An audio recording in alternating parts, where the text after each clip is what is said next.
Come along with me for move-in day at SFU Residences. I started my move out from my parents' house, which is about a 2-hour drive away from SFU. I got everything I needed for the year into the trunk and we headed out on our way. I way overpacked last year, so I tried to pack less stuff this time, but I still have a lot. Once we got to SFU, we headed to the housing office to pick up my keys. I got an envelope with my keys and my laundry card. I started unpacking right away and I was so excited because the house was so big.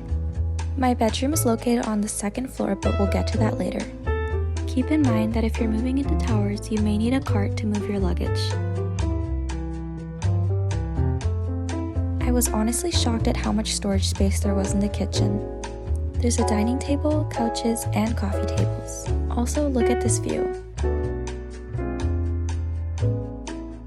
Let's head upstairs now. This is my dorm while I was unpacking.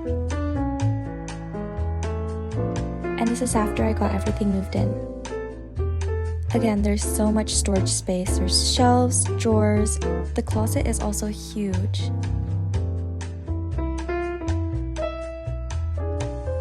There's also this really cute bulletin board on the wall where you can pin up whatever you want.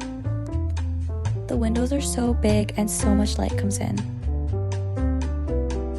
Here's my roomie and I making dinner together. I hope you enjoyed!